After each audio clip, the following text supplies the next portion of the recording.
ਵਾਹਿਗੁਰੂ ਜੀ ਕਾ ਖਾਲਸਾ ਵਾਹਿਗੁਰੂ ਜੀ ਕੀ ਫਤਿਹ। ਮੈਂ ਤੁਹਾਡੀ ਹੋਸਟ ਨੀਲਮ ਕੌਰ ਤੇ ਮੈਂ ਟੀਵੀ 84 ਦੇ ਸਾਰੇ ਦਰਸ਼ਕਾਂ ਦਾ ਨਿੱਘਾ ਸਵਾਗਤ ਕਰਦੀ ਹਾਂ ਪ੍ਰੋਗਰਾਮ ਸੱਚੋ ਸੱਚ ਵਿੱਚ।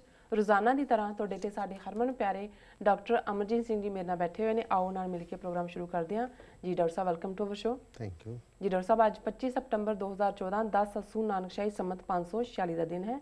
ਇਸ ਤੋਂ ਪਹਿਲਾਂ ਕਿ ਮੈਂ ਆਪਣੇ ਦਰਸ਼ਕਾਂ ਵੱਲੋਂ ਆਈਆਂ ਈਮੇਲ ਤੇ ਮੈਸੇਜ ਨੂੰ ਪੜ੍ਹਾਂ, ਤੁਸੀਂ ਸਾਡੇ ਦਰਸ਼ਕਾਂ ਨੂੰ ਦੱਸੋ ਅੱਜ ਦਾ ਕੋਈ ਅਹਿਮ ਇਸ਼ੂ। ਅੱਜ ਅਸੀਂ ਆਪਣੇ ਦਰਸ਼ਕਾਂ ਤੇ ਸਰੋਤਿਆਂ ਨੂੰ ਬੜੇ ਦੁੱਖ ਨਾਲ ਇਹ ਜਾਣਕਾਰੀ ਦੇ ਰਹੇ ਹਾਂ ਕਿ ਖਾਲਿਸਤਾਨ ਦੀ ਲਹਿਰ ਦੇ ਪ੍ਰਮੁੱਖ ਆਗੂ ਸਰਦਾਰ ਗੰਗਾ ਸਿੰਘ ਢਿੱਲੋਂ, ਜਿਹੜੇ ਪੂਰੇ ਲਗਭਗ 3 ਦਹਾਕੇ ਇਸ ਕੌਜ਼ ਦੇ ਨਾਲ ਵੀ ਜੁੜੇ ਰਹੇ, ਇਸ ਦੀ ਅਗਵਾਈ ਵੀ ਉਹਨਾਂ ਨੇ ਕੀਤੀ ਔਰ ਉਸ ਤੋਂ ਵੀ ਬਹੁਤ ਪਹਿਲਾਂ 1975 ਦੇ ਵਿੱਚ ਉਹਨਾਂ ਨੇ ਨਨਕਾਣਾ ਸਾਹਿਬ ਫਾਊਂਡੇਸ਼ਨ ਬਣਾ ਕੇ ਪਾਕਿਸਤਾਨ ਵਿਚਲੇ ਸਿੱਖ ਇਤਿਹਾਸਕ ਗੁਰਦੁਆਰਿਆਂ ਦੀ ਸੇਵਾ ਸਾਂਭ ਸੰਭਾਲ ਉਸ ਵੱਲ ਜਿਹੜੀ ਹੈ ਤਵੱਜੋ ਦਿਵਾਈ। ਉਹ ਬੀਤੇ ਕੱਲ੍ਹ ਦੁਪਹਿਰੋਂ ਬਾਅਦ ਲਗਭਗ 2-2:30 ਵਜੇ ਮੈਰੀਲੈਂਡ ਆਪਣੀ ਰਿਹਾਇਸ਼ਗਾਹ ਵਿਖੇ ਜਿਹੜਾ ਸਾਨੂੰ ਵਿਛੋੜਾ ਦੇ ਗਏ ਨੇ, ਚੜ੍ਹਾਈ ਕਰ ਗਏ ਨੇ ਜੀ।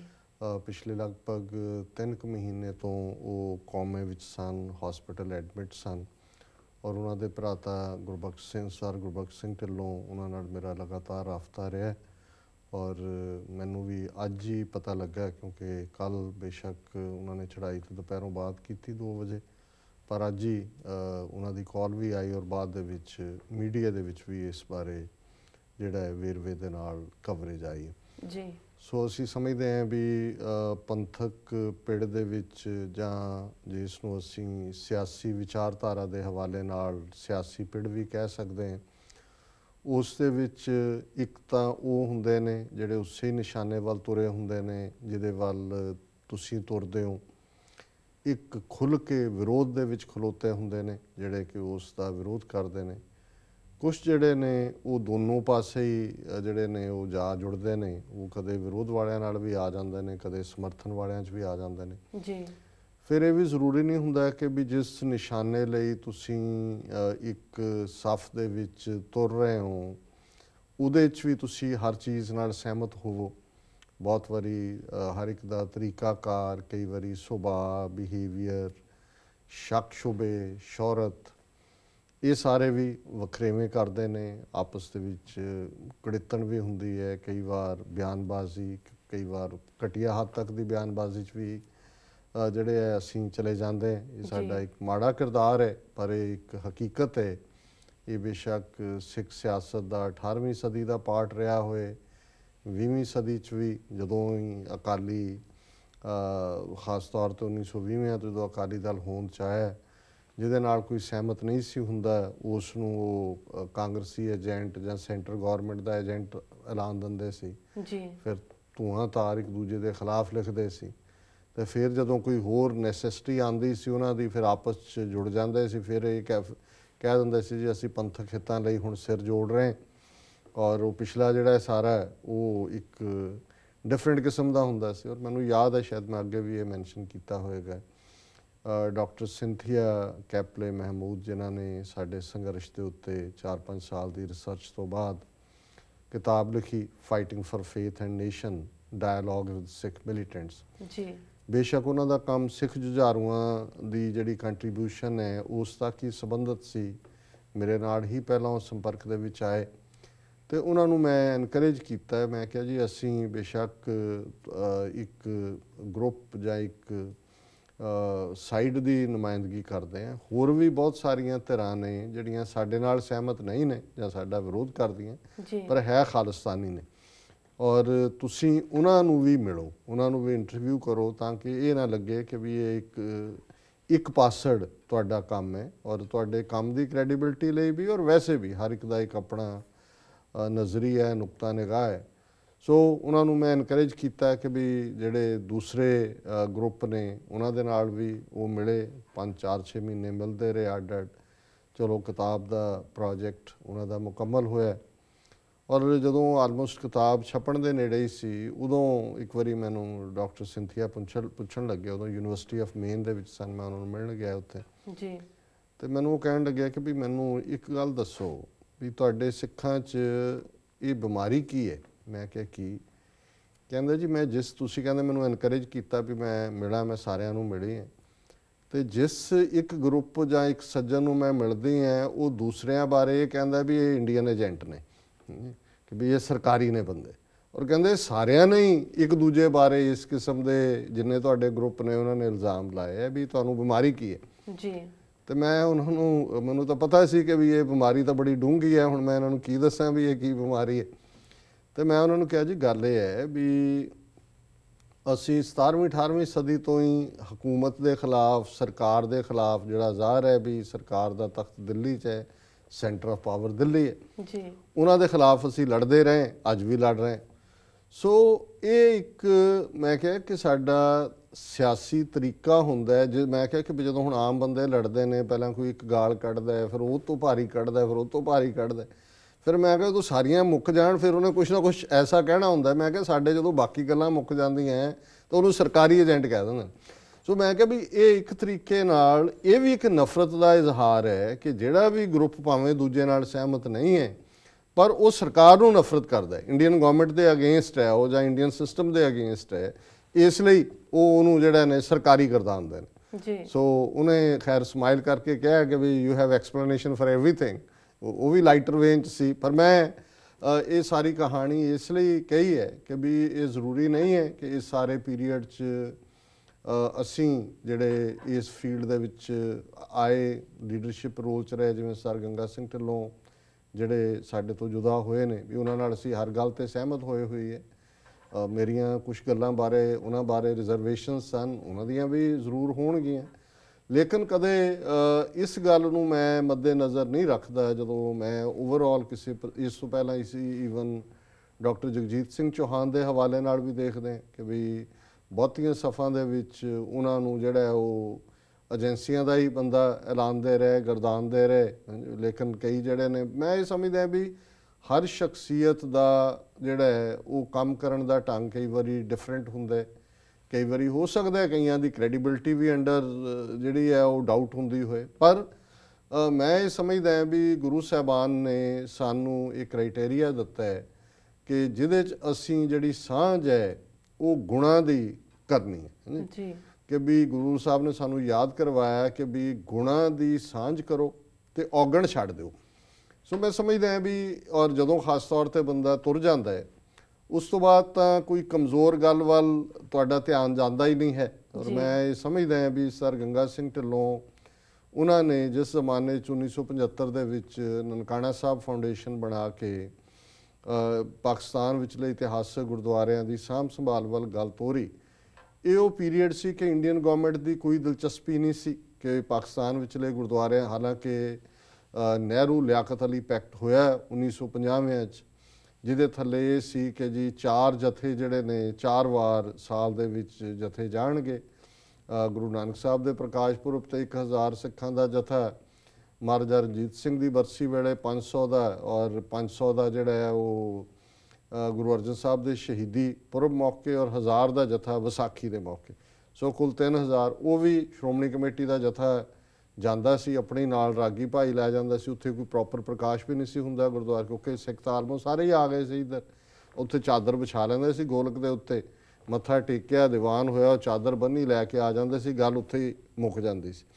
ਸੋ ਸਰ ਗੰਗਾ ਸਿੰਘ ਢਿੱਲੋਂ ਨੇ ਨਨਕਾਣਾ ਸਾਹਿਬ ਫਾਊਂਡੇਸ਼ਨ ਦੇ ਨਾਲ ਜਿਹੜਾ ਪਾਕਿਸਤਾਨ ਦੇ ਵਿੱਚ ਉਹਨਾਂ ਦੀ ਗੁੱਡਵਿਲ ਸੀ, ਕਿਉਂਕਿ ਉਹਨਾਂ ਦਾ ਆਪਣਾ ਪਿੰਡ ਵੀ 47 ਤੋਂ ਪਹਿਲਾਂ ਨਨਕਾਣਾ ਸਾਹਿਬ ਵੀ ਦੇ ਨੇੜੇ ਹੀ ਸੀ, ਜਾਂ ਉਸ ਦੇ ਨਾਲ ਬੜੇ ਉਹ ਕਲੋਜ਼ਲੀ ਜੁੜੇ ਹੋਏ ਸੀ ਜੀ। ਸੋ ਉਹਨਾਂ ਹਾਲਾਤਾਂ 'ਚ ਔਰ ਇੱਕ ਗੱਲ ਚੰਗੀ ਹੋਈ ਜਦੋਂ ਜ਼ਿਆਉਲ ਹਕ ਪਾਕਿਸਤਾਨ ਦੇ ਪ੍ਰੈਜ਼ੀਡੈਂਟ ਬਣੇ ਤੇ ਗੰਗਾ ਸਿੰਘ ਢਿੱਲੋਂ ਹੋਰਾਂ ਦੀ ਸਿੰਘਣੀ ਔਰ ਜ਼ਿਆਉਲ ਹਕ ਜਿਹੜੀ ਕਿ ਕੀਨੀਆ ਮੂਲ ਦੇ ਸਿੱਖ ਨੇ, ਔਰ ਜ਼ਿਆਉਲ ਹਕ ਦੀ ਬੇਗਮ, ਇਹ ਜਿਹੜੀਆਂ ਨੇ ਕਲਾਸ ਫੈਲੋ ਸਨ ਜਾਂ ਇੱਕ ਦੂਜੇ ਨੂੰ ਜਾਣਦੀਆਂ ਸਨ ਜਾਂ ਇਕੱਠੀਆਂ ਕਿਤੇ ਪੜ੍ਹੀਆਂ ਸੀ।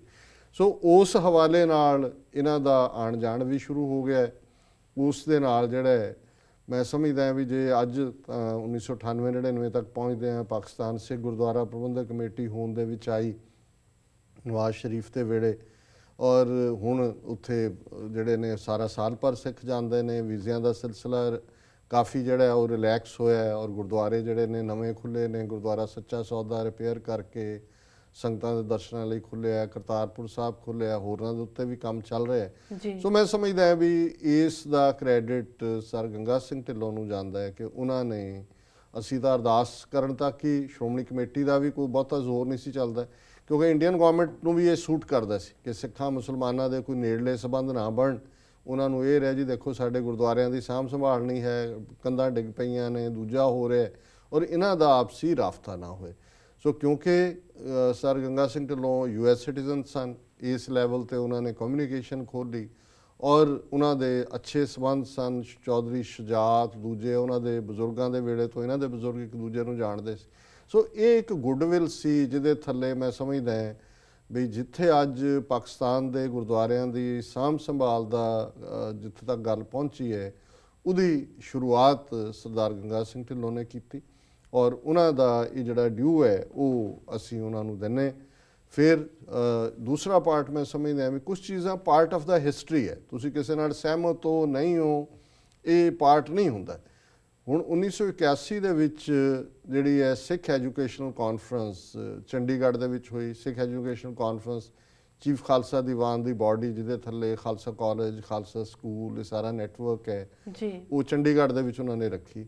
ਔਰ ਕਿਉਂਕਿ ਇਹਨਾਂ ਨੇ ਸਰ ਗੰਗਾ ਸਿੰਘ ਢਿੱਲੋਂ ਨੇ ਨਨਕਾਣਾ ਸਾਹਿਬ ਫਾਊਂਡੇਸ਼ਨ ਦੇ ਥੱਲੇ ਕੰਮ ਵਿੱਢਿਆ ਹੋਇਆ ਸੀ, ਸੋ ਉਸ ਕਾਨਫਰੰਸ ਦਾ ਜਿਹੜੀ ਪ੍ਰਧਾਨਗੀ ਹੈ ਉਹ ਉਹਨਾਂ ਨੇ ਸਰ ਗੰਗਾ ਸਿੰਘ ਢਿੱਲੋਂ ਨੂੰ ਇਨਵਾਈਟ ਕੀਤਾ ਕਿ ਉਹ ਪ੍ਰੀਜ਼ਾਈਡ ਕਰਨਗੇ। ਇਹ 1981 ਦੀ ਗੱਲ ਹੈ। ਹੁਣ 1981 ਦਾ ਉਹ ਪੀਰੀਅਡ ਹੈ ਕਿ 78 ਦਾ ਵਿਸਾਖੀ ਦੇ ਉੱਤੇ ਵਾਪਰਿਆ ਖੂਨੀ ਕਾਂਡ, ਜਿਹੜੇ 13 ਸਿੰਘ ਸ਼ਹੀਦ ਹੋਏ, ਵਾਪਰ ਚੁੱਕਾ ਸੀ। ਸੰਤ ਭਿੰਡਰਾਂਵਾਲੇ ਸੈਂਟਰਲ ਸਟੇਜ ਵੱਲ ਤੁਰ ਪਏ ਸੀ। ਅਜੇ ਧਰਮ ਯੁੱਧ ਮੋਰਚਾ ਤਾਂ ਨਹੀਂ ਸੀ ਸ਼ੁਰੂ ਹੋਇਆ, ਲੇਕਿਨ ਸਿੱਖ ਅਣਖ ਦੀ ਗੱਲ ਔਰ ਸਿੱਖਾਂ ਦੀ ਅਡਰੀ ਹੋਣ ਦੀ ਗੱਲ ਸੰਤ ਭਿੰਡਰਾਂਵਾਲਿਆਂ ਰਾਹੀਂ ਜਿਹੜੀ ਹੈ ਗੱਲ ਉਹ ਕਾਫੀ ਚਰਚਾ ਦੇ ਵਿੱਚ ਸੀ। ਔਰ ਕਿਉਂਕਿ ਜਿਹੜਾ ਚੀਫ ਖਾਲਸਾ ਦੀਵਾਨ ਹੈ ਇਹ ਬਹੁਤ ਸਾਰੇ ਅੰਗਰੇਜ਼ਾਂ ਦੇ ਵੇਲੇ ਇਹ ਵੀ ਟਾਊਟ ਕਿਸਮ ਦੇ, ਟਾਊਟ ਮੈਂ ਇਸ ਲਈ ਸ਼ਬਦ ਸ਼ਾਇਦ ਠੀਕ ਨਾ ਹੋਏ, ਜਿਨ੍ਹਾਂ ਨੂੰ ਤੁਸੀਂ ਕਹੋ ਕਿ ਸਰਕਾਰ ਨਾਲ ਮਿਲ ਕੇ ਚੱਲਣ ਵਾਲੇ, ਕਿਉਂਕਿ ਹਮੇਸ਼ਾ ਦੋ ਕਿਸਮ ਦੇ ਲੋਕ ਹੁੰਦੇ ਨੇ। ਇੱਕ ਉਹ ਨੇ ਜਿਹੜੇ ਹਮੇਸ਼ਾ ਅਣਖ ਦੇ ਨਾਲ ਆਜ਼ਾਦੀ ਦੀ ਗੱਲ ਕਰਦੇ ਨੇ, ਬਾਗੀਆਨਾ ਤਬੀਅਤ।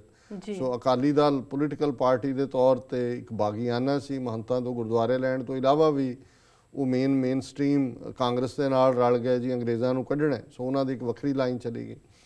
ਇੱਧਰੋਂ ਜਦੋਂ ਅਸੀਂ ਸਿੰਘ ਸਭਾ ਮੂਵਮੈਂਟ ਦਾ ਇਤਿਹਾਸ ਦੇਖਦੇ ਹਾਂ ਕਿ ਕਿਵੇਂ ਇਸ ਦੀ ਸ਼ੁਰੂਆਤ 19ਵੀਂ ਸਦੀ ਦੇ ਦੂਸਰੇ ਅੱਧ 'ਚ ਹੁੰਦੀ ਹੈ, ਪ੍ਰੋਫੈਸਰ ਗੁਰਮੁਖ ਸਿੰਘ, ਭਾਈ ਦਿੱਤ ਸਿੰਘ, ਭਾਈ ਜਵਾਹਰ ਸਿੰਘ ਕਪੂਰ, ਭਗਤ ਲਛਮਣ ਸਿੰਘ ਇਤਿਆਦਕ, ਇਹਨਾਂ ਨੇ ਉਸ ਨੂੰ ਅੱਗੇ ਤੋਰਿਆ।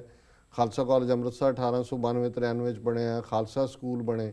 ਸੋ 19ਵੀਂ ਸਦੀ ਮੁੱਕਣ ਤੱਕ ਇਹ ਫਿਰ ਦੋਨੋਂ ਤਿੰਨੋਂ ਸ਼ਖਸੀਅਤਾਂ ਦੁਨੀਆ ਤੋਂ ਜਾ ਚੁੱਕੀਆਂ ਸੀ, ਭਾਈ ਦਿੱਤ ਸਿੰਘ, ਪ੍ਰੋਫੈਸਰ ਗੁਰਮੁਖ ਸਿੰਘ। ਔਰ ਇਹ ਜਿਹੜਾ ਸਿੰਘ ਸਭਾ ਮੂਵਮੈਂਟ ਔਰ ਉਦੋਂ ਤੱਕ ਭਾਈ ਵੀਰ ਸਿੰਘ, ਭਾਈ ਕਾਨ ਸਿੰਘ ਨਾਭਾ ਵਰਗੀਆਂ ਸ਼ਖਸੀਅਤਾਂ ਜਿਹੜੀਆਂ ਨੇ ਆਈਆਂ। ਸੋ ਇਹ ਜਿਹੜਾ movement, in fact Singh Sabha movement ਦਾ ਜਿਹੜਾ ਐਕੈਡੈਮਿਕ ਜਾਂ ਐਜੂਕੇਸ਼ਨਲ ਪਾਰਟ ਸੀ ਉਹ ਚੀਫ ਖਾਲਸਾ ਦੀਵਾਨ ਬਣਿਆ, ਕਿਉਂਕਿ ਇਹਨਾਂ ਸਿੰਘ ਸਭਾ ਮੂਵਮੈਂਟ ਤੋਂ ਪਹਿਲਾਂ ਖਾਲਸਾ ਦੀਵਾਨ ਅੰਮ੍ਰਿਤਸਰ, ਖਾਲਸਾ ਦੀਵਾਨ ਲਾਹੌਰ ਔਰ ਚੀਫ ਖਾਲਸਾ ਦੀਵਾਨ ਈਸਟ ਚੋਂ ਨਿਕਲੇ। ਸੋ ਉਸ ਤੋਂ ਬਾਅਦ ਪੋਲੀਟੀਕਲ ਐਕਟੀਵਿਟੀ ਦਾ ਸਿੰਘ ਸਭਾ ਮੂਵਮੈਂਟ ਤੇ ਵੀ ਨਹੀਂ ਸੀ। ਸੋ ਚੀਫ ਖਾਲਸਾ ਦੀਵਾਨ ਨੇ ਮੁੱਢਲੇ ਤੌਰ ਤੇ ਖਾਲਸਾ ਸਕੂਲਾਂ, ਖਾਲਸਾ ਕਾਲਜਾਂ ਜਾਂ ਵਿਦਿਅਕ ਫੀਲਡ ਨੂੰ ਚੁਣਿਆ ਔਰ ਉਸੇ ਥੱਲੇ ਹੀ ਉਹ ਸਾਲਾਨਾ ਸਿੱਖ ਐਜੂਕੇਸ਼ਨਲ ਕਾਨਫਰੰਸ, ਵਿਦਿਆ ਕਾਨਫਰੰਸ ਕਰਦੇ ਸੀ। ਸੋ ਅੰਗਰੇਜ਼ਾਂ ਦੇ ਵੇਲੇ ਉਹਨਾਂ 'ਚ ਬਹੁਤ ਸਾਰੇ ਜਿਹੜੇ ਰਾਏ ਬਹਾਦਰ, ਸਰਦਾਰ ਬਹਾਦਰ ਕਿਸਮ ਦੇ ਲੋਕ, ਸੁੰਦਰ ਸਿੰਘ ਮਜੀਠੀਏ ਤੋਂ ਲੈ ਕੇ ਸਰ ਜੋਗਿੰਦਰ ਸਿੰਘ ਔਰ ਮਜੀਠੀਆ ਖਾਨਦਾਨ, ਇਹ ਸਾਰੇ ਇਹ ਸਾਰੇ ਚੀਫ ਖਾਲਸਾ ਦੀਵਾਨ ਦੇ ਨਾਲ ਹੀ ਜੁੜੇ ਸੀ। ਸੋ ਇਹਨਾਂ ਨੂੰ ਸਰਕਾਰੀਆ ਵੀ ਕਹਿੰਦੇ ਸੀ, ਟੋਡੀ ਵੀ ਕਹਿੰਦੇ ਸੀ। ਲੇਕਿਨ ਇਹਨਾਂ ਨੇ ਜਿਹੜਾ ਸਿੱਖੀ 'ਚ ਕੋਈ ਇਹਨਾਂ ਦੀ ਕਮੀ ਨਹੀਂ ਸੀ, ਸਿਰਫ ਬਾਗੀਆਨਾ ਤਬੀਅਤ ਨਹੀਂ ਸੀ। ਸ਼ੇਰ ਤਾਂ ਸਨ, ਸਿੰਘ ਸਨ, ਪਰ ਸਰਕਸ ਦੇ ਸ਼ੇਰ ਸੀ, ਰਹਿੰਦੇ ਪਿੰਜਰੇ 'ਚ ਸੀ, ਜੰਗਲ ਦੇ ਸ਼ੇਰ ਨਹੀਂ ਸੀ। ਇੰਨਾ ਕੀ ਫਰਕ ਸੀ। ਸੋ 1981 'ਚ ਉਹਨਾਂ ਨੇ ਪਤਾ ਨਹੀਂ ਕਿਵੇਂ ਸੱਦ ਲਿਆ ਗੰਗਾ ਸਿੰਘ ਢਿੱਲੋਂ ਹੋਰਾਂ ਨੂੰ, ਉਹ ਤਾਂ ਬਾਅਦ 'ਚ ਫਿਰ ਪਛਤਾਏ ਵੀ ਹੋਣੇ ਨੇ।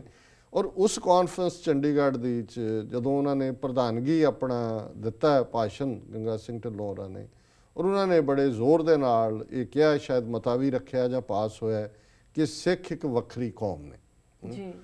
ਹੁਣ ਇਹ ਆਉਣ ਦੀ ਦੇਰ ਸੀ ਕਿ ਪੂਰੀ ਚਾਰ ਚੁਫੇਰੇ ਜਿਹੜੀ ਆ ਉਹ ਅੱਗ ਲੱਗ ਗਈ। ਚੀਫ ਖਾਲਸਾ ਦੀਵਾਨ ਦੇ ਤਾਂ ਕਮਜ਼ੋਰ ਲੋਕ ਸੀ, ਜਿਵੇਂ ਮੈਂ ਕਿਹਾ ਵੀ ਸਰਕਾਰ ਨਿਵਾਸ ਜੇ ਲੋਕ ਸੀ, ਉਹਨਾਂ ਨੇ ਥੋੜੀ ਦੇਰ ਬਾਅਦ ਹੀ ਕਰਕੇ ਉਹ ਮਤਾ ਵਾਪਸ ਲੈ ਲਏ। ਲੇਕਿਨ ਉਦੋਂ ਤੱਕ ਕਿਉਂਕਿ ਪੂਰਾ ਜਲਵਾਗਰ ਸੀ ਸੰਤ ਪਿੰਡਾਂ ਵਾਲਿਆਂ ਦਾ ਜਲਾਲ ਵੀ, ਫਿਰ ਸ਼੍ਰੋਮਣੀ ਕਮੇਟੀ ਨੇ ਅੰਡਰ ਗੁਰਚਰਨ ਸਿੰਘ ਟੌਹੜਾ ਪਾਸ ਕੀਤਾ ਕਿ ਸਿੱਖ ਇੱਕ ਅਲੱਗ ਕੌਮ ਨੇ। ਔਰ ਫਿਰ ਤਾਂ ਤੁਸੀਂ ਸੰਤਾਂ ਦੀ ਕੋਈ ਸਪੀਚ ਜਿਹਦੇ 'ਚ ਉਹਨਾਂ ਨੇ ਕਿਹਾ ਵੀ ਇਹ ਨਿਸ਼ਚੈਵਾਚਕ ਸੱਚ ਹੈ ਕਿ ਸਿੱਖ ਇੱਕ ਅਲੱਗ ਕੌਮ ਨੇ। ਹੁਣ ਹਿੰਦੂ ਬਹੁ ਗਿਣਤੀ ਨੂੰ, ਸਰਕਾਰ ਨੂੰ ਸਿੱਖ ਸਾਰੇ ਸੈਪਰੇਟ ਨੇਸ਼ਨ, ਜਦੋਂ ਇਹ ਕੌਮ ਦੀ ਇੰਗਲਿਸ਼ ਨੇਸ਼ਨ ਹੁੰਦੀ ਸੀ ਤੇ ਉਹਨਾਂ ਨੂੰ ਕਾਇਦੇ ਆਜ਼ਮ ਮੁਹੰਮਦ ਅਲੀ ਜਿਨਾ ਯਾਦ ਆ ਜਾਂਦੇ ਸੀ ਕਿ ਭਾਈ ਇਹ ਜਿਹੜੀ ਪਾਕਿਸਤਾਨ ਦੀ ਗੱਲ ਸ਼ੁਰੂ ਹੋਈ ਇਹਦਾ ਆਧਾਰ ਵੀ ਤਾਂ ਇਹ ਸੀ ਕਿ ਅਸੀਂ ਵੱਖਰੀ ਕੌਮ ਹੈ, ਵੀ ਸਾਡਾ ਸੱਭਿਆਚਾਰ ਵੱਖਰਾ ਹੈ, ਸਾਡਾ ਰਹਿਣ ਸਹਿਣ ਵੱਖਰਾ, ਅਸੀਂ ਹਿੰਦੂਆਂ ਦਾ ਹਿੱਸਾ ਜਾਂ ਇਸ ਸੱਭਿਆਚਾਰ ਦਾ ਹਿੱਸਾ ਨਹੀਂ ਹੈ, ਸਾਡਾ ਇਸਲਾਮਿਕ ਸੱਭਿਆਚਾਰ ਹੈ। ਸੋ ਮੈਂ ਸਮਝਦਾ ਵੀ ਇਹ ਹਿਸਟਰੀ ਹਮੇਸ਼ਾ ਹੀ ਇਸ, ਔਰ ਕਿਵੇਂ ਫਿਰ ਉਹ ਗੱਲ ਜੂਨ 84 ਤੱਕ ਔਰ ਉਸ ਤੋਂ ਬਾਅਦ ਖਾਲਿਸਤਾਨ ਦੀ ਲਹਿਰ ਬਣੀ, ਇਹ ਉਹਦਾ ਤੀਸਰਾ ਪਾਰਟ ਆ ਜਾਂਦਾ। ਪਰ ਮੈਂ ਸਮਝਦਾ ਵੀ ਇਹ ਹਿਸਟੋਰੀਕਲ ਫੈਕਟ ਹੈ ਕਿ ਇਸ ਗੱਲ ਦੀ ਈਵਨ ਚੀਫ ਖਾਲਸਾ ਦੀਵਾਨ ਵਰਗੀ ਸੰਸਥਾ ਤੋਂ ਵੀ ਸਿੱਖ ਇੱਕ ਅਲੱਗ ਕੌਮ ਦਾ ਮਤਾ ਪਾਸ ਕਰਵਾਉਣਾ, ਇਹ ਵੀ ਕ੍ਰੈਡਿਟ ਸਰ ਗੰਗਾ ਸਿੰਘ ਢਿੱਲੋਂ ਨੂੰ ਜਾਂਦਾ ਜੀ। ਫਿਰ ਅਸੀਂ ਦੇਖਦੇ ਹਾਂ ਵੀ 84 ਹੋ ਗਿਆ, ਘੱਲੂਘਾਰਾ ਵਾਪਰ ਗਿਆ, ਪਾਕਿਸਤਾਨ ਨਾਲ ਉਹਨਾਂ ਦੇ ਸਬੰਧ ਸਨ ਪਹਿਲਾਂ ਹੀ ਨਨਕਾਣਾ ਸਾਹਿਬ ਫਾਊਂਡੇਸ਼ਨ ਦੇ ਹਵਾਲੇ ਨਾਲ ਬਣ ਚੁੱਕੇ।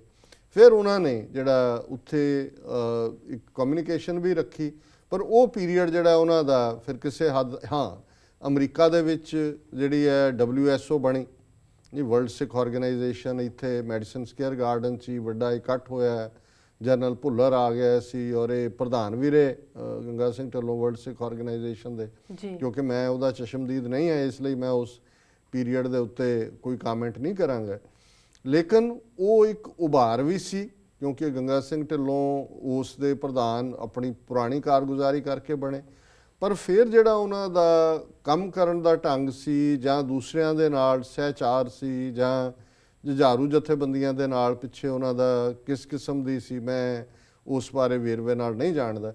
ਪਰ ਫਿਰ ਮੈਂ ਦੇਖਦਾ ਕਿ ਵੀ ਸਰ ਗੰਗਾ ਸਿੰਘ ਢਿੱਲੋਂ ਜਿਹੜੇ ਖਾਲਿਸਤਾਨੀ ਉਸ ਸਾਰੇ ਦੇ ਵਿੱਚ ਉਹ ਮਾਰਜਨਲਾਈਜ਼ ਹੁੰਦੇ ਚਲੇ ਗਏ, ਪਾਸੇ ਨੂੰ ਜਾਂਦੇ ਰਹੇ ਔਰ ਅਖੀਰ ਆਲਮੋਸਟ ਅਖੀਰਲੇ ਸਾਲਾਂ ਤੱਕ ਪਹੁੰਚਦੇ ਆ ਜਦੋਂ ਤੱਕ ਉੱਥੇ ਸਟਰਗਲ ਵੀ ਖਤਮ ਹੋਈ, ਹਥਿਆਰਬੰਦ ਸੰਘਰਸ਼, ਤੇ ਇਹ ਜਿਹੜੇ ਨੇ ਆਲਮੋਸਟ ਹਾਸ਼ੀਏ ਤੇ ਚਲੇ ਗਏ ਸੀ। ਔਰ ਇਹ ਉਹ ਪੀਰੀਅਡ ਸੀ ਜਿਹਦੇ 'ਚ ਸਾਡੇ ਤਕਰਾਰ ਵੀ ਹੋਇਆ। ਤਕਰਾਰ ਇਹ ਨਹੀਂ ਸੀ ਕਿ ਵੀ ਕੋਈ ਹੋਇਆ, ਕਿਉਂਕਿ 2-3 ਇਸ ਕਿਸਮ ਦੀਆਂ ਗੈਦਰਿੰਗ ਸੀ ਜਿਹਦੇ 'ਚ ਪਹਿਲੀ 123 ਦੇ ਉੱਤੇ ਗੁਰਦੁਆਰਾ ਵਰਜੀਨੀਆ 'ਚ, ਇਹ ਸ਼ਾਇਦ 92-93 ਦੀ ਗੱਲ ਹੋਏਗੀ ਜੀ।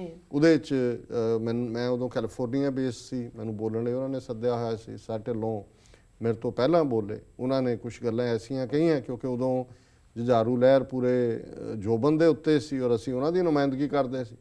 ਸੋ ਉਹਨਾਂ ਨੇ ਜੋ ਕਿਹਾ, ਜੋ ਹੀ ਮੈਨੂੰ ਬਾਅਦ 'ਚ ਬਣਿਆ, ਮੈਂ ਫਿਰ ਉਹਨਾਂ ਦਾ ਇੱਕ ਪੁਆਇੰਟ ਕਰਕੇ ਉਹ ਸਾਰੇ ਨੂੰ ਚੈਲੰਜ ਕੀਤਾ ਕਿ ਵੀ ਇਹ ਜੁਝਾਰੂ ਲਹਿਰ ਬਾਰੇ ਜਾਂ ਜੁਝਾਰੂ ਸਿੰਘਾਂ ਬਾਰੇ ਇਹ ਜਿਹੜੇ ਕਨਕਲੂਜਨ ਨੇ ਠੀਕ ਨਹੀਂ ਨੇ।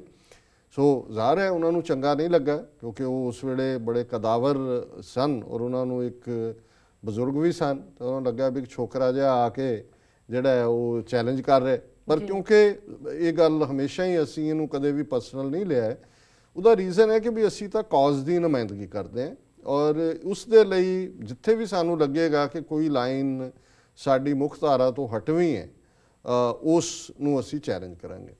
ਫਿਰ ਇੱਕ ਮੌਕਾ ਜਿਹੜਾ ਹੈ ਉਸ ਤੋਂ ਬਾਅਦ ਕੁਦਰਤੀ ਕੁਝ ਸਾਲਾਂ ਬਾਅਦ, ਸ਼ਾਇਦ ਸਾਲ ਬਾਅਦ ਹੀ ਜਾਂ ਉਸੇ ਪੀਰੀਅਡ 'ਚ ਹੀ ਗੁਰੂ ਨਾਨਕ ਫਾਊਂਡੇਸ਼ਨ ਮੈਰੀਲੈਂਡ 'ਚ ਇੱਕ ਜਿਹੜਾ ਸ਼ਹੀਦੀ ਦੀਵਾਨ ਰੱਖਿਆ ਸੀ, ਮੈਂ ਫਿਰ ਕੈਲੀਫੋਰਨੀਆ ਤੋਂ ਆਇਆ। ਉਹਨਾਂ ਦਿਨਾਂ 'ਚ ਸਰ ਸਿਮਰਨਜੀਤ ਸਿੰਘ ਮਾਨ ਦੇ ਪਿਤਾ ਜੀ ਜੋਗਿੰਦਰ ਸਿੰਘ ਮਾਨ, ਜਿਹੜੇ ਕਦੇ ਸਰਹੰਦ ਤੋਂ MLA ਵੀ ਰਹੇ, ਪੰਜਾਬ ਦੇ ਸਪੀਕਰ ਵੀ ਰਹੇ, ਉਹ ਕਿਉਂਕਿ ਗੰਗਾ ਸਿੰਘ ਢਿੱਲੋਂ ਦੇ ਨਾਲ ਉਹਨਾਂ ਦੇ ਪੁਰਾਣੇ ਪਰਿਵਾਰਕ ਸੰਬੰਧ ਸਨ, ਉਹ ਵੀ ਆਏ ਹੋਏ ਸਨ। ਇਹੀ ਗੰਗਾ ਸਿੰਘ ਢਿੱਲੋਂ ਲੈ ਕੇ ਆਏ ਸੀ, ਉਹ ਬਜ਼ੁਰਗ ਸਨ, ਉਹਨਾਂ ਵੀ 2-3 ਮਿੰਟ ਐਡਰੈਸ ਕੀਤਾ।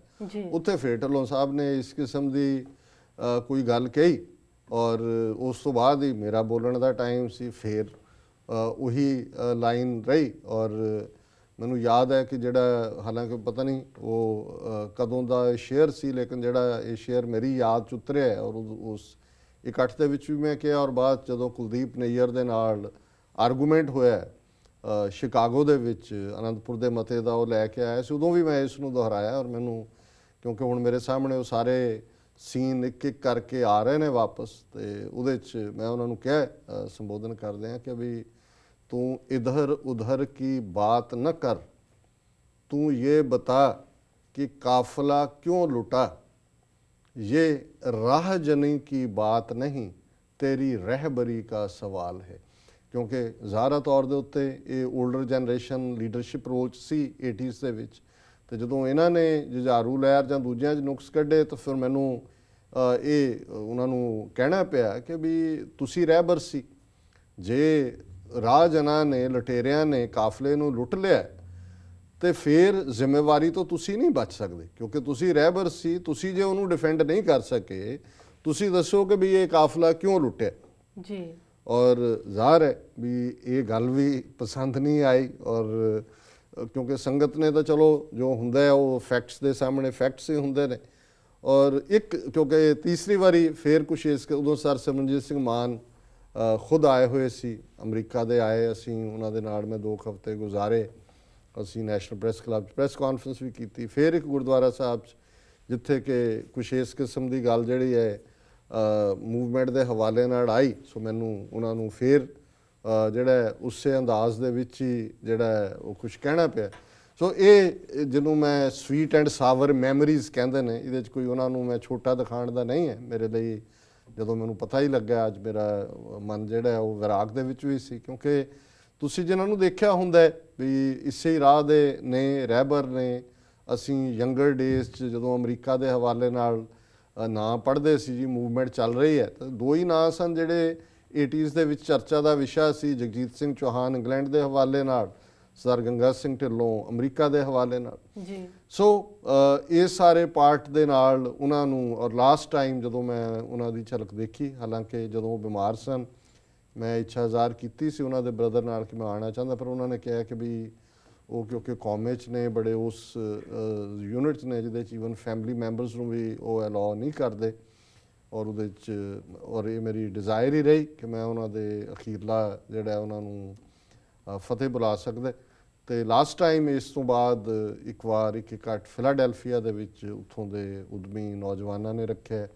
ਉਹਨਾਂ ਨੇ ਅਲੱਗ-ਅਲੱਗ ਜਿਹੜੇ ਨੇ ਤਹਿਰੀਕਾਂ ਪੰਥ ਦੇ ਵਿੱਚ ਵੀ ਉਹਨਾਂ ਦੇ ਨੁਮਾਇੰਦਿਆਂ ਨੂੰ ਸੱਦਿਆ, ਔਰ ਉਹਦੇ 'ਚ ਹਾਲਾਂਕਿ ਉਦੋਂ ਇਹ ਲੱਗਦਾ ਸੀ ਕਿ ਵੀ ਸ਼ਾਇਦ ਗੰਗਾ ਸਿੰਘ ਢਿੱਲੋਂ ਬਿਮਾਰ ਨੇ, ਉਸ ਤਰ੍ਹਾਂ ਉਹਨੂੰ ਹਾਰਟ ਅਟੈਕ ਵਗੈਰਾ ਹੋਇਆ ਸੀ, ਪਰ ਉਹਦੇ 'ਚ ਆਏ। ਔਰ ਮੈਨੂੰ ਇਹ ਯਾਦ ਹੈ ਵੀ ਉਹਨਾਂ ਦੇ ਵਿੱਚ ਸੈਂਸ ਆਫ ਹਿਊਮਰ ਵੀ, ਕਿਉਂਕਿ ਬੜੇ ਅੱਛੇ ਬੁਲਾਰੇ ਵੀ, ਸਟੇਜ ਤੋਂ ਵੀ ਉਹਨਾਂ ਨੇ ਉਹਨਾਂ ਦਾ ਅੰਦਾਜ਼। ਤੇ ਹੁਣ ਕਿਉਂਕਿ ਉਹ ਅੱਧਾ ਕੁ ਦੀਵਾਨ ਚੱਲ ਚੁੱਕਾ ਸੀ, ਜਦੋਂ ਆਏ ਉਹਨਾਂ ਦੇ ਨਾਲ ਵੀ, ਤਾਂ ਕੁਦਰਤੀ ਜਦੋਂ ਮੱਥਾ ਟੇਕਣ ਲਈ ਜਾ ਰਹੇ ਸੀ, ਸਾਰਿਆਂ ਦੀਆਂ ਨਿਗਾਹਾਂ ਉਹਨਾਂ ਦੇ ਵੱਲ ਗਈਆਂ, ਔਰ ਉਹਨਾਂ ਨੇ ਬਾਅਦ 'ਚ ਹੀ ਬੋਲੇ ਬਾਕੀਆਂ ਤੋਂ। ਔਰ ਉਹਨਾਂ ਨੇ ਸ਼ੁਰੂਆਤ ਹੀ ਇਹ ਕੀਤੀ, ਉਹਨਾਂ ਨੇ ਕਿਹਾ ਕਿ ਵੀ ਮੈਨੂੰ ਅੱਜ ਦੇਖ ਕੇ ਬਹੁਤ ਸਾਰਿਆਂ ਦੇ ਦਿਮਾਗ 'ਚ ਤਾਂ ਪਹਿਲਾਂ ਇਹ ਖਿਆਲ ਹੋਇਆ ਹੋਣਾ ਵੀ ਅਜੇ ਮਰਿਆ ਨਹੀਂ ਹੈ ਕਿਉਂਕਿ ਜਿਸ ਤਰੀਕੇ ਦੇ ਨਾਲ ਉਹ ਉਹਨਾਂ ਨੇ ਕਿਹਾ, ਸਾਰੀ ਸੰਗਤ ਦੇ ਵਿੱਚ ਇੱਕ ਜਿਹੜਾ ਲਾਈਟਰ ਮੂਡ ਵੀ ਪੈਦਾ ਹੋਇਆ। ਪਰ ਇਹ ਗੱਲ ਕਹਿ ਕੇ ਉਹਨਾਂ ਨੇ ਫਿਰ ਇੱਕ ਜਿਵੇਂ ਇੱਕ ਉਹ ਕਾਫਲੇ ਦਾ ਇੰਚਾਰਜ, ਉਹਨਾਂ ਨੇ ਆਪਣੇ ਮਿੱਠੇ ਖੱਟੇ ਅਨੁਭਵ ਵੀ ਦਿੱਤੇ। ਕੌਮ ਦੀ ਗੱਲ ਤਾਂ ਕਰਦੇ ਹੀ ਸੀ ਉਹ ਜੀ। ਔਰ ਉਸ ਤੋਂ ਬਾਅਦ ਮੈਂ ਸਮਝਦਾ ਵੀ ਇੱਕ ਪਾਰਟ ਜਿਹੜਾ ਥੋੜਾ ਕੰਟਰੋਵਰਸੀ ਦਾ ਰਿਹਾ, ਜਦੋਂ ਬਲੈਕ ਲਿਸਟ ਸਰਕਾਰ ਨੇ ਕਿਹਾ ਜੀ 140 ਕਿ 70 ਨਾਂ ਸੀ, 140 ਕੱਢ ਦਿੱਤੇ, ਉਹ ਵੀ ਇੱਕ ਸਨ ਜਿਨ੍ਹਾਂ ਦਾ ਨਾਂ ਬਲੈਕ ਲਿਸਟ 'ਚੋਂ ਜਿਹੜਾ ਉਹ ਕੱਢਿਆ ਗਿਆ। ਔਰ ਉਸ ਤੋਂ ਬਾਅਦ ਉਹਨਾਂ ਦੇ ਜਿਹੜੇ ਕੁਛ, ਸ਼ਾਇਦ ਮੈਂ ਜੇ ਗਲਤ ਨਾ ਹੋਵਾਂ ਤੇ ਜਸ ਪੰਜਾਬੀ ਦੇ ਉੱਤੇ ਉਹਨਾਂ ਦੇ ਕੋਈ ਇੰਟਰਵਿਊ ਵਗੈਰਾ ਆਏ, ਜਿਹਦੇ 'ਚ ਉਹਨਾਂ ਨੇ ਕੁਛ ਐਸੀ ਗੱਲ ਕਿ ਜੀ ਖਾਲਿਸਤਾਨ ਨਾਲ ਤਾਂ ਸੰਬੰਧ ਨਹੀਂ ਸੀ, ਅਸੀਂ ਇਸ ਕਿਸਮ ਦਾ ਚਾਹੁੰਦੇ ਹਾਂ, ਇਸ ਕਿਸਮ ਦਾ ਚਾਹੁੰਦੇ ਹਾਂ। ਉਸ ਤੋਂ ਮੈਨੂੰ ਲੱਗਾ ਉਹ ਕਮਜ਼ੋਰ ਸੀ, ਗੱਲਬਾਤ ਕੋਈ ਪਾਇਦਾਰ ਨਹੀਂ ਸੀ। ਸਾਨੂੰ ਕਈਆਂ ਨੇ ਕਿਹਾ ਵੀ ਤੁਸੀਂ ਇਹਦੇ 'ਤੇ, ਮੈਂ ਉਹਨਾਂ ਨੂੰ ਨਹੀਂ ਕਿਹਾ, ਮੈਂ ਕਿਹਾ ਨਹੀਂ, ਇਹ ਹੁਣ ਉਮਰ ਦੇ ਉਸ ਪੜਾਅ 'ਤੇ ਆਏ ਨੇ ਕਿ ਇਹਨਾਂ ਦੀ ਚਾਹਨ ਹੈ, ਜੇ ਹੁਣ ਨਾ ਇਹਨਾਂ ਦਾ ਬਲੈਕ ਲਿਸਟ 'ਚੋਂ ਕੱਢ ਦਿੱਤਾ ਹੈ ਤੇ ਇਹਨਾਂ ਦੀ ਜ਼ਰੂਰ ਚਾਹਨ ਹੈ ਕਿ ਆਪਣੇ ਫਾਦਰਲੈਂਡ ਜਾਣ, ਭਾਵੇਂ ਉਹ ਤੁਸੀਂ ਗੁਰਦੁਆਰਿਆਂ ਦੇ ਦਰਸ਼ਨ ਦੀਦਾਰ ਹੀ ਹੁੰਦੇ ਨੇ, ਜਾਂ ਕਈ ਵਾਰ ਤੁਸੀਂ ਉਸ ਮਿੱਟੀ ਦੇ ਨਾਲ ਵਾਪਸ, ਜਿਸ ਮਿੱਟੀ 'ਚੋਂ ਤੁਸੀਂ ਜੰਮੇ ਆਏ, ਕਰਨਾ ਚਾਹੁੰਦੇ ਹੋ। ਪਰ ਉਹ ਪਾਰਟ ਜ਼ਰੂਰ ਮੈਨੂੰ ਲੱਗਾ ਕਿ ਵੀ ਉੱਥੇ ਆ ਕੇ ਇੱਕ ਸਟੇਜ ਆ ਜਾ। ਇਹੀ ਈਵਨ ਜਗਜੀਤ ਸਿੰਘ ਚੌਹਾਨ ਦੇ ਹਵਾਲੇ ਨਾਲ ਵੀ, ਜਦੋਂ ਡਾਕਟਰ ਜਗਜੀਤ ਸਿੰਘ ਚੌਹਾਨ ਆਪਣੇ ਅਖੀਰਲੇ ਦਿਨਾਂ 'ਚ ਆਏ, ਫਿਰ ਉਹਨਾਂ ਨੇ ਵਾਪਸ ਵੀ ਗਏ, ਉਹਨਾਂ ਦੀ ਡੈਥ ਤਾਂ ਟਾਂਡਾ ਹੀ ਹੋਈ। ਪਰ ਗੰਗਾ ਸਿੰਘ ਢਿੱਲੋਂ ਇਹਦੇ ਬਾਵਜੂਦ ਕਿ ਉਹਨਾਂ ਨੇ ਸੌਫਟ ਸਟੈਂਡ ਵੀ ਲਿਆ ਖਾਲਿਸਤਾਨ ਦੇ ਇਸ ਮੁੱਦੇ ਦੇ ਉੱਤੇ, ਉਸ ਬਲੈਕ ਲਿਸਟ 'ਚੋਂ ਕੱਢਣ ਤੋਂ ਬਾਅਦ, ਪਰ ਮੈਨੂੰ ਲੱਗਦਾ ਹੈ ਵੀ ਈਵਨ ਫਿਰ ਵੀ ਇੰਡੀਅਨਸ ਉਹਨਾਂ ਨੂੰ ਇੱਕ ਡੇਂਜਰ ਹੀ ਸਮਝਦੇ ਰਹੇ। ਔਰ ਉਹਨਾਂ ਨੂੰ ਸ਼ਾਇਦ ਉਹਨਾਂ ਨੇ ਨਹੀਂ ਅਲਾਉ ਕੀਤਾ ਜਾਣਾ। ਸੋ ਇਹ ਸਾਰਾ ਜ਼ਿੰਦਗੀ ਦਾ ਸਫ਼ਰ ਉਹ ਪੂਰਾ ਉਹਨਾਂ ਨੇ 86 ਸਾਲ ਜਿਹੜੇ ਨੇ ਉਸ ਚੋਂ ਇੱਕ ਵੱਡਾ ਹਿੱਸਾ ਲਗਭਗ ਅੱਧੀ ਸਦੀ ਸਿੱਖ ਕੌਮ ਦੇ ਲਈ ਸਮਰਪਿਤ ਕੀਤੀ। ਉਸ ਤੋਂ ਪਹਿਲਾਂ ਉਹ ਬਹੁਤ ਅੱਛੇ ਹਾਕੀ ਦੇ ਖਿਡਾਰੀ ਵੀ ਸਨ। 1970ਵਿਆਂ ਦੇ ਵਿੱਚ ਉਹਨਾਂ ਨੇ ਜੌਨ ਐਫ ਕੈਨੇਡੀ ਦੇ ਨਾਂ ਤੇ ਹਾਕੀ ਟੂਰਨਾਮੈਂਟ ਸ਼ੁਰੂ ਕੀਤਾ ਹੈ ਜੀ। ਔਰ ਪਹਿਲੀਆਂ ਟੀਮਾਂ ਜਿਹੜੀਆਂ ਪੰਜਾਬ ਤੋਂ ਜਾਂ ਕੁਝ ਜਿਹੜੇ ਆਏ ਉਸ ਪੀਰੀਅਡ 'ਚ ਉਸ ਹਾਕੀ ਟੂਰਨਾਮੈਂਟ ਦੇ ਥੱਲੇ ਆਏ, ਕਈ ਸਾਲ ਉਹਨਾਂ ਨੇ ਉਹ ਟੂਰਨਾਮੈਂਟ ਚਲਾਇਆ। ਸੋ ਉਹਨਾਂ ਦੇ ਕੋਲ ਇੱਕ ਵਿਜ਼ਨ ਸੀ ਅਮਰੀਕਨ ਲੌਬੀ ਕਰਨ ਦੇ ਲਈ ਸੈਨੇਟਰਸ ਲੈਵਲ ਤੇ, ਕਿਉਂਕਿ ਬਹੁਤ ਸਾਰੀ ਲੌਬੀ ਤਾਂ 84 ਤੋਂ ਬਾਅਦ ਸ਼ੁਰੂ ਹੋਈ, ਲੇਕਿਨ ਉਹਨਾਂ ਦਾ ਇੱਕ ਪ੍ਰਭਾਵਸ਼ਾਲੀ ਤੌਰ ਤਰੀਕਾ ਸੀ, ਕਮਿਊਨੀਕੇਸ਼ਨ ਸਕਿੱਲਸ ਸਨ ਔਰ ਉਹ ਅਮਰੀਕਨ ਸਿਸਟਮ ਨੂੰ ਚੰਗੀ ਤਰ੍ਹਾਂ ਸਮਝਦੇ ਸੀ ਔਰ ਡਿਪਲੋਮੇਸੀ ਦੇ ਜਿਹੜੇ ਨੇ ਸਾਰੇ ਨੁਸਖੇ ਉਸ ਤੋਂ ਉਹ ਬਾਖੂਬੀ ਜਾਣੂ ਸੀ। ਸੋ ਇਸ ਫੀਲਡ 'ਚ ਵੀ ਉਹਨਾਂ ਦੀ ਇੱਕ ਬੜੀ ਯੂਨੀਕ ਕੰਟਰੀਬਿਊਸ਼ਨ ਹੈ ਜੀ। ਸੋ ਅਸੀਂ ਜਿਹੜਾ ਉਹਨਾਂ ਦੇ ਵਿਛੋੜੇ ਦੇ ਉੱਤੇ ਗੁਰੂ ਚਰਨਾਂ 'ਚ ਅਰਦਾਸ ਕਰਦੇ ਜੀ ਕਿ ਦੇਹੋ ਸਜਨ ਅਸੀਸੜੀਆਂ ਜੋ ਹੋਵੇ ਸਾਹਿਬ ਸਿਉ ਮੇਲ, ਕਿ ਸਤਿਗੁਰੂ ਉਹਨਾਂ ਨੂੰ ਆਪਣੇ ਚਰਨਾਂ 'ਚ ਨਿਵਾਸ ਦੇਣ ਔਰ ਸਾਨੂੰ ਮਜ਼ਬੂਤੀ ਦ੍ਰਿੜਤਾ ਦੇਣ ਕਿ ਅਸੀਂ ਖਾਲਿਸਤਾਨ ਦੀ ਮੰਜ਼ਿਲੇ ਮਕਸੂਦ ਦੇ ਲਈ ਜਿਹੜਾ ਦ੍ਰਿੜਤਾ ਦੇ ਨਾਲ ਮਜ਼ਬੂਤੀ ਦੇ ਨਾਲ ਜੀ ਇਸ ਰਸਤੇ ਤੇ ਤੁਰਦੇ ਰਹੀਏ। ਔਰ ਉਹਨਾਂ ਨੂੰ ਇਹ ਸੈਗਮੈਂਟ ਔਰ ਅੱਜ ਦਾ ਪ੍ਰੋਗਰਾਮ ਅਸੀਂ ਸਰ ਗੰਗਾ ਸਿੰਘ ਢਿੱਲੋਂ ਦੀ ਯਾਦ ਨੂੰ ਹੀ ਸਮਰਪਿਤ ਕਰਦੇ ਹਾਂ। ਜੀ ਡਾਕਟਰ ਸਾਹਿਬ, ਤੁਹਾਡਾ ਬਹੁਤ ਬਹੁਤ ਸ਼ੁਕਰੀਆ। ਇਸ ਨਾਲ ਲੈਣੇ ਬ੍ਰੇਕ। ਵਿਊਅਰਸ, ਤੁਸੀਂ ਕਿਤਨੀ ਜਾਣਾ ਮਿਲਦੇ ਆ ਕਮਰਸ਼ੀਅਲ ਬ੍ਰੇਕ ਤੋਂ ਬਾਅਦ।